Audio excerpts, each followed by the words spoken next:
The year is 1830. You are standing in the cold morning air of a Yorkshire market square. Frost clings to the cobblestones, and every breath escapes as a pale cloud, quickly swallowed by the mist. The square is alive with murmurs, not the chatter of eager merchants, but something stranger, heavier. People have gathered not for livestock or grain, but for a human being. At the center of it all stands a woman. Her boots are worn thin, and the rope around her neck scratches against her skin. It is not a necklace, not a ribbon. It is a halter, the kind used to lead cattle or horses. At the other end of the rope, her husband grips tightly, his hands cracked and calloused by years of hard labor, and his voice carrying across the crowd like a market crier selling oxen. "What am I bid for this fine woman?" he calls, his words slurring slightly from ale swallowed at dawn to steady his nerves. Strong back, good teeth, can cook and mend. The crowd presses closer, some with amusement glinting in their eyes, others with stern disapproval, still others with calculating interest. A few men step forward to inspect her as they would, a horse checking her hands for calluses to prove she can work, tilting their heads to study her face for signs of beauty, vitality, or perhaps resilience. For a fleeting moment, the woman's heart quickens. This is not a trial in court, nor a crime in the shadows of the law. It is, disturbingly enough, her one chance at freedom. And here lies the horror. This is not illegal. In early 19th century England, wife-selling was neither secret nor rare. It was a public ritual, a grotesque parody of divorce and remarriage combined into one. And in a system that offered the poor almost no other escape from a broken marriage, it was seen not as madness, but as a grim kind of justice. Imagine her thoughts in those frozen minutes. Perhaps she hopes the man who steps forward will be kinder than the husband who leads her here. Perhaps she fears she will pass from cruelty to something worse. What terrifies her most is not the rope, not the crowd, but the knowledge that this spectacle is her best chance to change her life. We recoil now, but for those in the square, the scene carried its own twisted logic.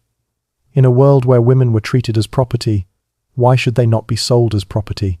And yet, even within the humiliation, there was the faint possibility of choice, an unthinkable idea, in an age when the law recognized no such thing.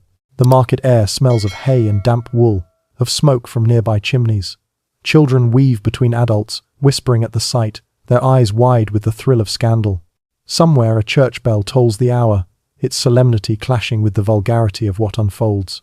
The woman stands, halter biting into her neck, her gaze fixed not on the faces appraising her but on the horizon beyond the rooftops, as though freedom itself might be waiting just out of reach. This was wife-selling, a practice so shocking to us now, yet once woven into the daily fabric of life for the English working class. And before we dismiss it as cruelty for cruelty's sake, we must first understand the desperate legal and social system that made such spectacles possible, even necessary. For these women were not only at the mercy of their husbands, they were trapped in a society that denied them an identity of their own. To understand why a woman could stand in a marketplace with a halter around her neck, we need to step into the strange, suffocating world of English law in the early 19th century. In Victorian England, marriage was not a partnership of equals, it was an act of erasure. The moment a woman spoke her vows, her legal identity dissolved into that of her husband. The law called this doctrine coverture. Sir William Blackstone, the eminent jurist of the 18th century, explained it with chilling clarity. The very being or legal existence of the woman is suspended during the marriage, or at least is consolidated and incorporated into that of her husband.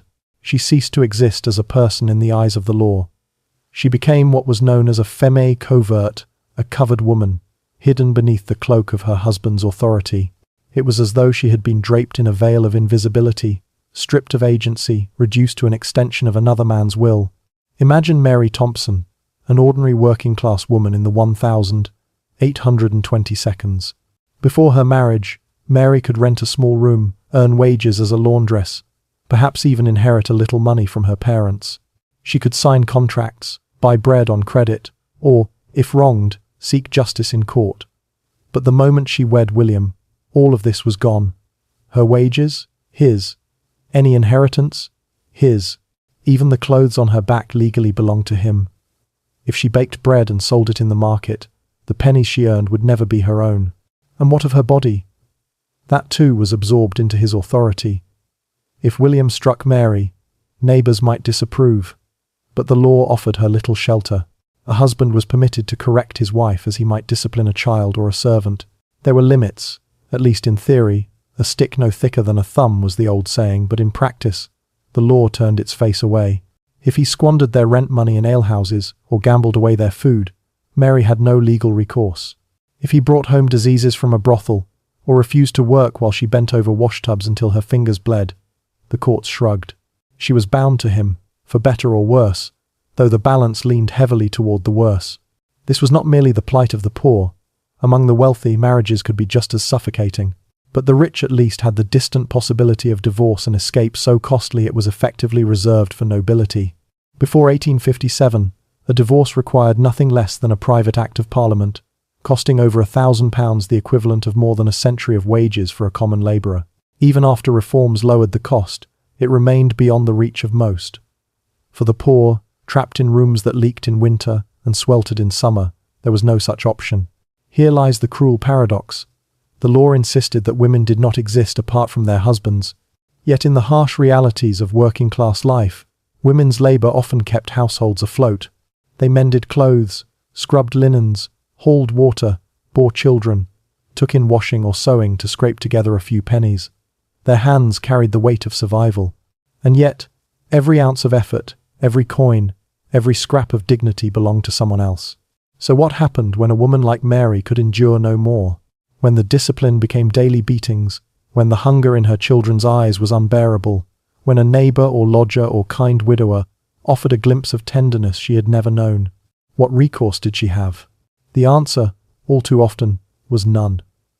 Unless she was willing to risk desertion, starvation, or the wrath of the courts, she remained bound. Unless she chose death, or heeded the chain held fast. And so, people invented their own remedies, crude, humiliating, but in their eyes, necessary. They turned to the marketplace, to ritual, to the strange theatre of wife-selling. To the modern ear, it sounds barbaric, even absurd. But for those trapped within the iron cage of coverture, it was sometimes the only door left unlocked. If you were a poor woman in 19th century England trapped in a miserable marriage, what choices did you truly have? The law recognized few, and none were easy. For most, there were only 5 doors out of a marriage, and most were locked. The first was mutual separation. A husband and wife could agree to live apart, dividing their meagre possessions and hoping never to cross paths again. But the law did not recognize this as freedom. Neither partner could remarry, and both carried the weight of scandal. For a woman, the stain was worse. Society saw her as damaged goods, living in sin should she take up with another man. The second was desertion. A man might simply vanish, walking away one morning and never returning. Or a woman might gather her few belongings and disappear under cover of night. In an age before railroads stretched across the land, it was difficult to outrun the rumors, and harder still to start anew with no papers, no wages, and no protection. Desertion was freedom laced with fear. The third option was through the church courts, which offered what was called a legal separation. Grounds included adultery or life-threatening cruelty. But again, remarriage was forbidden, and the cost was ruinous for the working poor. For many women, the process was so far removed from possibility, it may as well have been written in a foreign tongue. The fourth way out was grimly simple: death. Life expectancy for labourers was short, disease rampant, childbirth perilous. Some women did not wait for fate to take its course. Newspapers occasionally hinted at cases where poison or violence severed marriages that the law refused to unbind. And then there was the fifth door, the one history remembers with a shudder: wife-selling. The custom took root in the late 17th century, born not from law but from desperation, and reinforced by folk belief. If women were legally considered property, some reasoned, then perhaps they could be transferred as property sold like cows or sheep. The act was not written into statute, but neither was it explicitly forbidden, and so it grew, passed down not in law books but in practice, becoming a kind of ritualized loophole. A husband would sometimes place an advertisement in the local paper. These read like livestock notices. John Smith will sell his wife Mary at Doncaster Market on Tuesday next. She is healthy, strong, and of good character. No reasonable offer refused. Others were more bitterly personal. Thomas Brown, being tired of his wife, will dispose of her to any person willing to take her off his hands. She can wash, cook, and milk cows. On the appointed day, the wife was led often with a halter of rope, sometimes a ribbon, if there was an attempt at dignity to the marketplace. There, where animals were traded and deals struck, she was displayed before a crowd. Her age, her health, her skills, even her childbearing ability were announced like features of an ox or mare. The halter was not just a symbol, it was the visible mark of ownership and transfer, a rope that turned flesh and blood into commodity. Once a buyer agreed, the halter was passed from one man to another, as if this physical gesture could create legal legitimacy. And yet, in its grotesque parody of marriage and divorce, the ritual carried a strange seriousness. Bills of sale were sometimes written, mimicking property contracts. Crowds gathered to witness, their presence serving as a kind of legal seal. Some transactions ended in taverns with feasts paid for by the new husband. Occasionally, church bells even rang, lending a grim sanctity to the act. For the poor, this was their substitute for divorce, a desperate form of rough justice, where dignity was sacrificed for survival. But we must resist the temptation to view every wife sale as simple cruelty. The picture is more complex. Sometimes the buyer was the wife's lover, and the sale a way of legitimizing their union. Sometimes it was the wife herself who insisted, demanding to be sold rather than remain shackled to a man she despised. Still, others were anything but consensual, leaving women trembling as strangers bid on their futures. The 5 doors out of marriage were narrow, cruel, and lined with peril. For too many, the only one that opened led to the market square, beneath the gaze of a crowd eager for spectacle.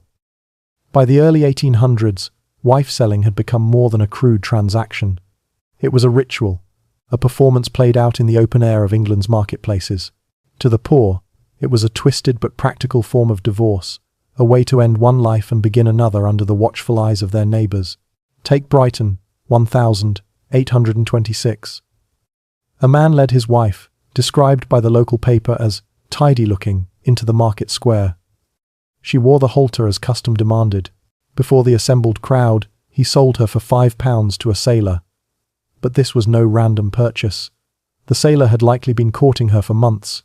The sale, humiliating as it seemed, was in truth a public acknowledgement of a union already chosen in private.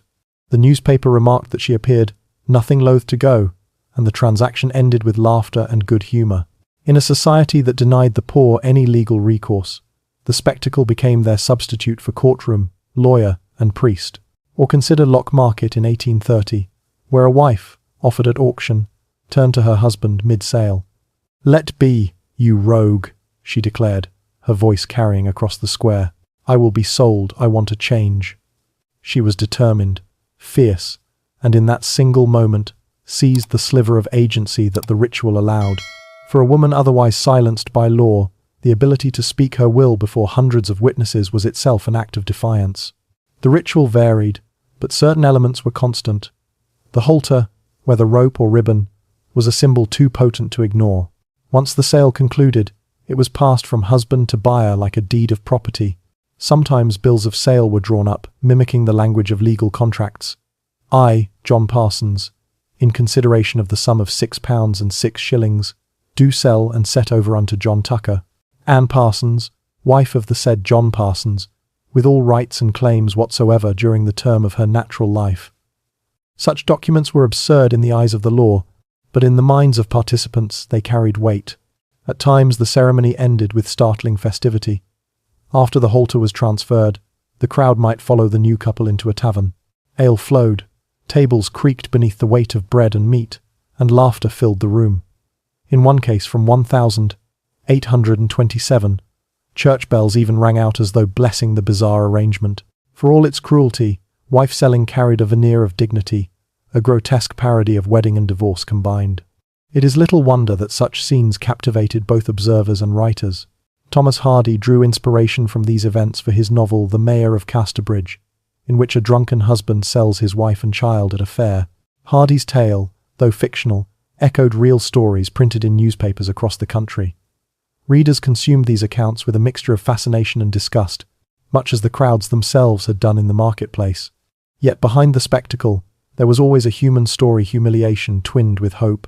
For some women, the sale was a liberation, a chance to step into a different household, perhaps with a man who treated them with kindness. For others, it was a nightmare, trading one form of bondage for another, with no guarantee that the new master would be better than the old. The marketplace thus became a theatre of survival. Every detail from the halter to the auctioneer's cry reinforced the idea that wives were property. But within that framework, women sometimes found ways to negotiate, to choose, even to assert their will. The public square, which humiliated them, could also become the only place where their voices were briefly heard. For all the tales of laughter in taverns and lovers arranging their unions beneath the guise of an auction, many wife sales ended in pain, humiliation, and violence. The ritual, after all, had no true legal foundation.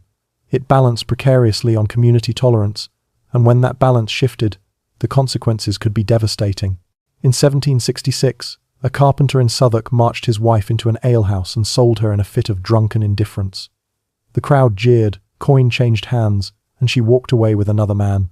By the next morning the carpenter sobered, overcome by regret. When she refused to return, he hanged himself. The sale, meant to dissolve a marriage, instead ended two lives, one through suicide, the other through permanent exile from her home.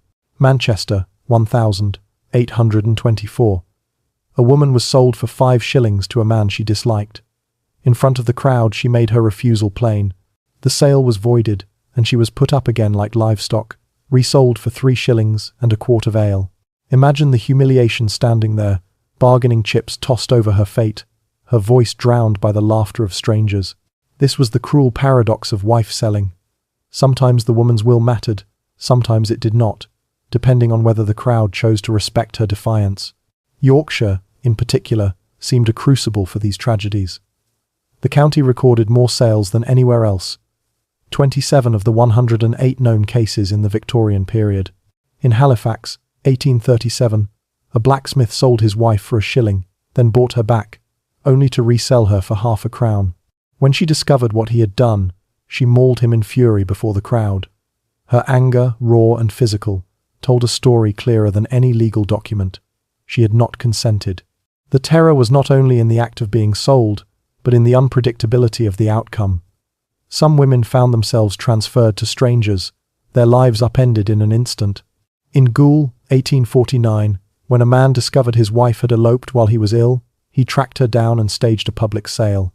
Before a jeering Yorkshire crowd, she was sold to her lover for 5 shillings and 9 pence. The young woman, described as buxom, turned to her ex-husband, snapped her fingers, and declared, "There, good for naught that's more than you would fetch." Her defiance won laughter, but it could not erase the spectacle of being auctioned like a cow. Children, too, were not spared. Sometimes they were bundled into the bargain like livestock calves. In 1865, a woman and her 2 children were sold together £100 for her, plus £25 each for the children. In today's terms, the price equaled years of wages. A whole family reduced to commodities, weighed and valued as though survival itself had a price tag. The halter was perhaps the most brutal symbol of all. Thick rope around the neck, the waist, or the arm, it marked a woman as property to be transferred. To modern eyes, it is almost unbearable to imagine. A mother, a daughter, perhaps a woman no older than 25, standing before her community tethered like an ox. Even if she went willingly, the mark of degradation could never be erased. For those who resisted, it was a noose of humiliation. And yet, amid the horror, we glimpse flickers of agency. A woman in Manchester reportedly cried out, "I will be sold, I want a change." For her, the ritual was not degradation but liberation. But for others, those who were drunk away in taverns, sold by men eager for a few coins or a pint of ale, the sale was nothing less than a public stripping of dignity. When sales went wrong, they revealed the fragility of the whole system. Without true legal sanction, the custom survived only through community consent. But community consent was fickle. Crowds could jeer or cheer, intervene or stay silent. And for the woman at the centre, her fate depended not on rights written in law, but on the temper of a mob. Wife-selling had no basis in English law. It was, in truth, nothing more than a public fiction, a performance in which men pretended their wives could be transferred like sheep or cattle. Legally, these sales amounted to little more than adultery, followed by bigamy if the new couple tried to marry. And yet, for over 2 centuries, the practice endured, tolerated by communities and even, at times, by officials. In Derby, 1819, a magistrate attempted to stop a wife sale in Ashbourne. He was met not with thanks but with stones. The crowd pelted him until he fled, humiliated, later confessing, "I do not think I have a right to prevent it. It rests upon a custom preserved by the people, of which it might be dangerous to deprive them." In other words, the law bowed to the will of the mob. Elsewhere, officials went further than passive acceptance. Poor law commissioners, tasked with keeping the destitute out of parish workhouses, sometimes insisted that husbands sell their wives rather than burden the public purse. In 1814, a man named Henry Cook was compelled by Effingham workhouse authorities to sell his wife.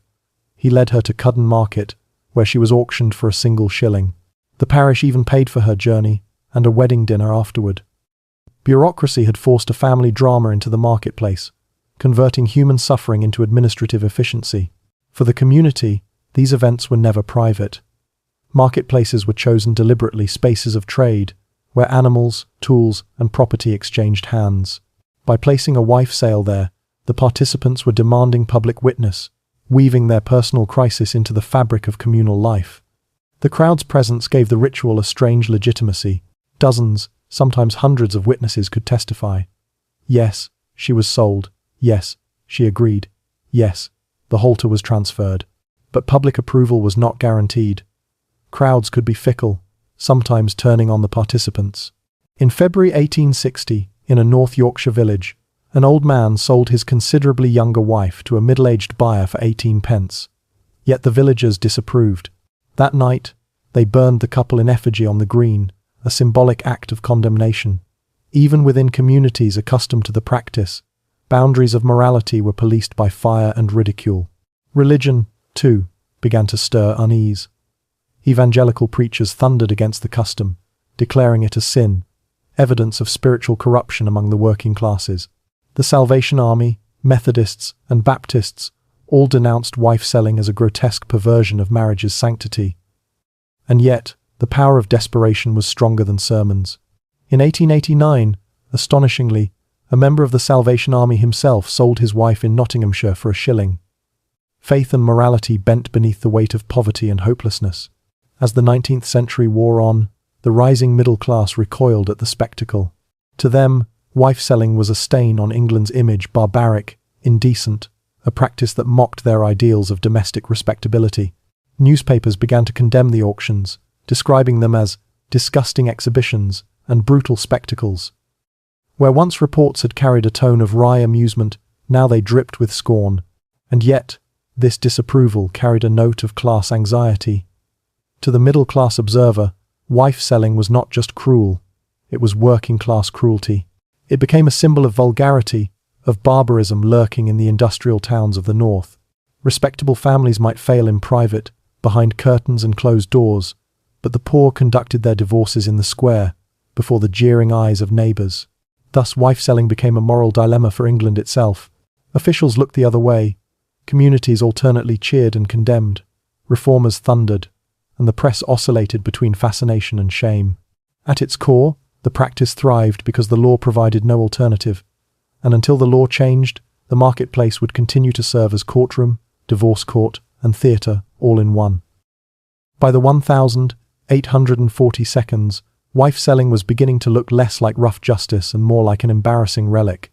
Industrial towns were growing, middle-class morality was spreading, and the idea of auctioning a wife in the marketplace no longer carried the same communal acceptance it once had. Newspapers, once complicit in printing sale announcements with a smirk, now condemned the custom in stern tones. Reports described the gatherings as disgusting scenes and disgraceful exhibitions. Respectable society was beginning to see wife-selling not as desperate necessity but as working-class shame. The practice did not vanish overnight. Instead, it changed form. By the 1852, some couples conducted sales in private, drafting written deeds of transfer that mimicked property contracts. The halter, once the grim centerpiece of the ritual, was replaced by signatures on paper. The act was still humiliating, but less public, less theatrical. The community's role as witness was shrinking, replaced by secrecy. Social reform movements also began to bite. Evangelicals thundered against the practice from pulpits, and groups like the Salvation Army campaigned to suppress it. Ironically, Even some reformers could not escape the pull of old customs. In 1889, a member of the Salvation Army sold his wife in Nottinghamshire for a shilling.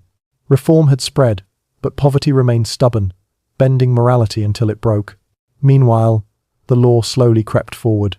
The Matrimonial Causes Act of 1857 made divorce somewhat more accessible, shifting cases from Parliament to the civil courts. The cost was still prohibitive for the poor, around £40, a year's wages for many labourers, but the very existence of a legal mechanism chipped away at the need for informal ones. Then came the Married Women's Property Acts of 1870 and 1882, allowing wives to keep their earnings and inherit property in their own names. For the first time in centuries, women began to emerge from the suffocating shadow of coverture. These changes did not immediately end wife-selling, but they made it less necessary, less defensible. By the late 19th century, wife-selling lingered mostly as memory and mockery. Music halls and penny songs turned the practice into comedy. The foolish husband, the sharp-tongued wife, the duped buyer. Audiences laughed at caricatures of what had once been grim reality. Fiction, too, carried echoes of the custom. Hardy's The Mayor of Casterbridge turned the motif into enduring literature. Even abroad, wife-selling drew fascination. French satirists gleefully seized on it as proof of English barbarism, printing caricatures of John Bull leading his wife to market with a rope around her neck. To them, it was the perfect symbol of hypocrisy in a nation that prided itself on civility. And yet, despite ridicule and reform, the practice did not entirely disappear until the early 20th century. In 1913, in Leeds, a woman testified in court that her husband had sold her to a workmate for £1. By then, the case was treated not as tradition but as scandal, the act of desperate people clinging to an obsolete custom. The legacy of wife-selling, however, did not die. It lingered in memory as both grotesque spectacle and desperate remedy. It revealed a society where legal reform lagged far behind human need, and where the poor carved out their own justice in the absence of any other. Picture once more the marketplace, the mist, the cobblestones, the rope biting into a woman's neck. The image is almost unbearable. A wife auctioned before her neighbours as though she were a beast of burden. But the deeper horror lies not in the ritual itself, but in what it revealed: a society that left women so few choices that such degradation became a path to freedom. Wife-selling was not simply a barbaric spectacle. It was a symptom of a system that refused to recognize women as people. These were not savages acting outside civilization. They were ordinary men and women, bound by laws that erased female identity and by poverty that ground families into desperation. When the law failed, communities invented their own remedies, however cruel or absurd. And within this grotesque theatre, women did not always stand as passive victims. Some arranged their own sales, even paying money to the buyer who would take them in. Some demanded the auction proceed when their husbands faltered. Others resisted bitterly, refusing bidders until the crowd or magistrates intervened. Each halter placed around a woman's neck contained a different story of survival, of hope, of resignation, of rebellion. The practice's decline was slow. Legal divorce grew cheaper. Women won the right to keep their earnings, and new ideas of marriage as companionship began to spread. But for the women of the early 19th century, these reforms came too late. They lived and died in a world where survival might mean standing in a square, enduring laughter and jeers, and praying the man who claimed them would be gentler than the one who sold them. The echoes of these market squares reach further than we might think. They remind us that progress is not inevitable, that rights we now take for granted were won only after centuries of struggle. They ask us to consider how many systems, even today, still force people to choose between dignity and survival. In the end, wife-selling was both humiliation and liberation.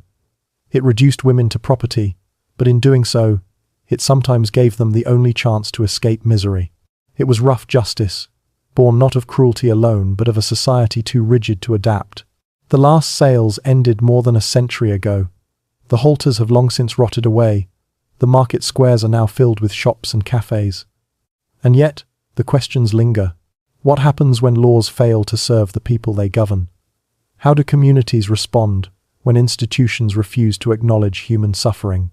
The women of Victorian England, who stood in frostbitten squares with ropes around their necks, deserve to be remembered not only as victims, but as survivors, human beings who endured impossible circumstances with whatever agency they could seize.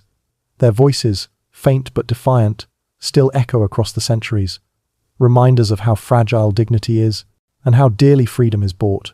Their stories end with an unfinished challenge to us, to ensure no one again must choose between survival and humiliation, between bondage and the auction block.